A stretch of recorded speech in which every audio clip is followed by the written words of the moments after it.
Okay guys, सो liver cirrhosis का remaining part पढ़ते हैं। ठीक है, इसको मैंने दो पार्ट्स में डिवाइड कर लिया। So it's about this slide is about diagnosis. ठीक है, सो डायग्नोसिस में आप क्या करेंगे? हिस्ट्री कलेक्शन जो हम बार बार पढ़ते आ रहे हैं कि आपने पेशेंट से हिस्ट्री लेनी है उसकी प्रॉपर, कि उसकी फैमिली में तो ये इशू नहीं है, फैमिली में कोई लिवर कैंसर वगैरह तो नहीं रहा, कोई डायबिटीज़, कोई और डिजीज़, ठीक है, हाइपरटेंशन। फिजिकल एग्जामिनेशन करेंगे पेशेंट की। ये इंपॉर्टेंट टेस्ट है लिवर फंक्शन टेस्ट में, एलिवेटेड इन लिवर एंजाइम। मैंने लास्ट टाइम हेपेटाइटिस में भी बताया था कि जब भी लिवर डिजीज़ होती है तो हम इसमें ये AST, ALT,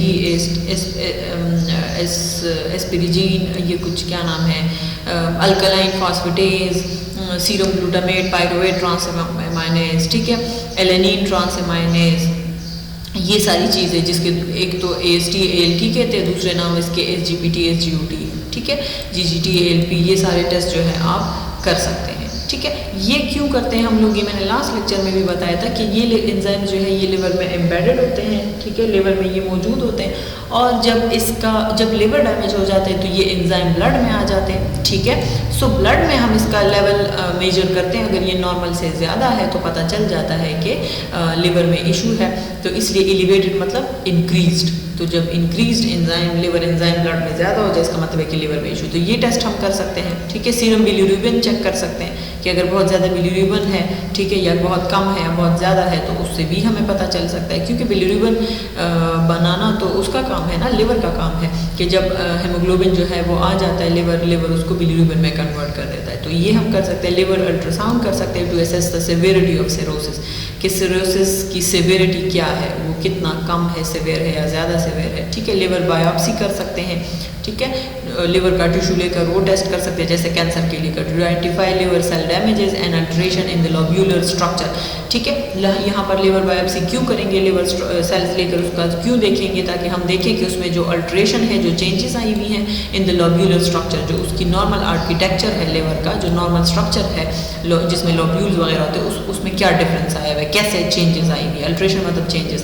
prolong prothrombin time, last time भी मैंने बताया था कि लिवर का कनेक्शन जो है वो लिवर जब भी डैमेज होता है तो आपके ब्लीडिंग टाइम जो है वो भी जो है वो क्या हो जाता है, ज़्यादा हो जाता है। तो प्रोथ्रोम्बिन टाइम जो है वो क्यों ज़्यादा होगा, क्योंकि आपकी प्रॉपर क्लॉटिंग नहीं हो रही। ठीक है, सो इसलिए जो है वो प्रोलॉन्ग प्रोथ्रोम्बिन टाइम आपके, मतलब ये देखें 11 to 12 सेकेंड, मतलब इससे ज़्यादा जो है वो लंबा हो जाएगा। ठीक है, सो ये जो है ये आपको बता रहा है कि इसका मतलब आपकी क्लॉटिंग जो है वो भी डिफेक्टेड होगी। ठीक है, सो नेक्स्ट देखते हैं। ओके, सो अब देखते हैं कि इसको हम मैनेज कैसे करेंगे। ठीक है, सो मैनेजमेंट में हम इसको मैनेजमेंट की हेडिंग देंगे। ठीक है, अच्छा, मैनेजमेंट जो है हम इसकी, एक तो आप minimize further deterioration of liver function through withdrawal of toxic substances, alcohol, drug. अगर इडियोलॉजी, अगर कॉजेज जो हैं वो कोई ड्रग है, अल्कोहलिज्म है, तो सबसे पहले तो आपने उसकी फर्दर डिटोरिएशन से उसको बचाना है, उसकी फर्दर सेल डिस्ट्रक्शन को बचाना है, स्टॉप करवाना है। कैसे?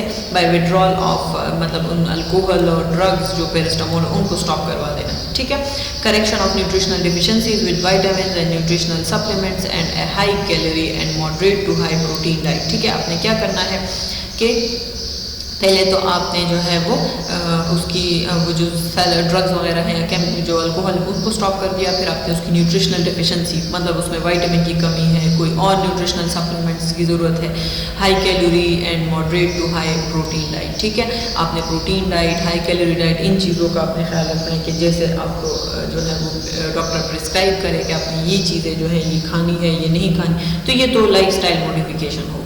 अगेन वही जो मैं बार बार बता रही हूँ, नॉन फार्माकोलॉजिकल ट्रीटमेंट। ठीक है, सो इसी तरह आप बाकियों की तरह इसको भी दो में डिवाइड कर सकते हैं, pharmacological treatment and non pharmacological treatment. So this is non pharmacological management और ट्रीटमेंट। ठीक है, सो नेक्स्ट देखते हैं। सो एक तो आपके पास हो गया लाइफस्टाइल मॉडिफिकेशन। ठीक है, फिर मैंने बताई थी एक चीज़ होती है सिम्टोमेटिक ट्रीटमेंट। सो आपने इसकी हेडिंग आपने क्या देनी है, symptomatic treatment. Treatment of ascites and fluid and electrolyte imbalance, आपको जो भी आपके बॉडी में अगर इलेक्ट्रोलाइट्स वगैरह कम ज़्यादा हो गए उन चीज़ उसको आपने करना है। कैसे करेंगे? वही Ringer Locke solution, Ringer lactate solution, या जो आपके पास नॉर्मल सेलाइन वगैरह है फ्लूइड के लिए। अच्छा, अब यहाँ पर तो वो नहीं है ना, फ्लूइड डिहाइड्रेशन तो नहीं भी नहीं है, बल्कि यहाँ पर तो एडिमा हुआ हुआ है। तो आपने इसके लिए क्या करना है? इसके लिए बेस्ट चीज़ क्या है? Diuretic therapy. ठीक है, आपने डायरेटिक थेरेपी देनी है। मैंने बार बार बताया था कि जब भी एडिमा वगैरह की कंडीशन हो तो बेस्ट ट्रीटमेंट क्या है? डायरेटिक, क्योंकि बॉडी से पानी निकाल देता है। ठीक है, सो उसको आपने करना है। एसाइटिस वही oedema, abdominal oedema. Restrict sodium and water intake, क्यों? क्योंकि आपके पास ऑलरेडी बहुत ज़्यादा फ्लूइड है बॉडी में, तो आपने क्या करना है? आपने फ्लूइड को जो है इनटेक को कम करना है। ठीक है, और सोडियम इनटेक भी, सोडियम का आपको पता है कि वाटर जो है वो बॉडी में वाटर एक्यूमुलेशन में ये बहुत ज़्यादा रोल परफॉर्म करता है, इसलिए सोडियम सॉल्ट और वाटर दोनों इनटेक को आपने वो करना है, थोड़ा कम कर देना है, depending on amount of fluid retention. और ये डिपेंड करता है कि कितना कम करना है, आपकी बॉडी में कितना ज़्यादा वाटर। ज़्यादा आपके बॉडी में एडिमा वगैरह हुआ है तो आपने बिल्कुल सोडियम वगैरह उसको स्टॉप कर देना है। ठीक है, कम है तो अकॉर्डिंगली आपने उसको एडजस्ट करना है। Bed rest to aid in dialysis. ठीक है, आपने डायलिसिस के साथ उसके साथ अपने डायरेटिक थेरेपी और अपने फ्लूइड को जो आपकी डायलिसिस हो रही है उसको मज़ीद वो करने के लिए बेड रेस्ट भी ज़रूरी है कि आप प्रॉपर बेड रेस्ट भी करें। Diuretic therapy frequently with स्पाइरोनोलेक्टोन। स्पाइरोनोलेक्टोन क्या है? आपके पास जो है वो मैंने बताया था डायरेटिक्स की 5 क्लासेस होती है। ठीक है, उसमें लूप डायरेटिक, थायजाइड डायरेटिक, ठीक है, potassium sparing diuretic, potassium sparing diuretic, ये क्या ना कहते हैं उसको, प्रेशर डायरेट जो उसमें वो होता है मेनिटोल वगैरह, उसको एक कहते हैं प्रेशर डायरेटिक या ऑस्मोटिक डायरेटिक। ठीक है, सो ये सारे जो हैं ये आपने देखे। पोटाशियम स्पेरिंग डायरेटिक, ये स्पाइरोनोलेक्टोन उसी की एग्जांपल है। ठीक है, a potassium sparing diuretic that inhibits the action of aldosterone on the kidney, मतलब कि ये आपकी डायलिसिस को कम कर देती है। कैसे? By inhibiting the action of aldosterone on kidney, क्योंकि एल्डोस्टेरोन जब किडनी पर एक्ट करता है तो उससे डायलिसिस वो हो जाती है, कम हो जाती है। ठीक है, तो ये क्या कर देता है? ये एल्डोस्टेरोन के एक्शन को किडनी पर कम कर देता है, जिसकी वजह से क्या कर देता है?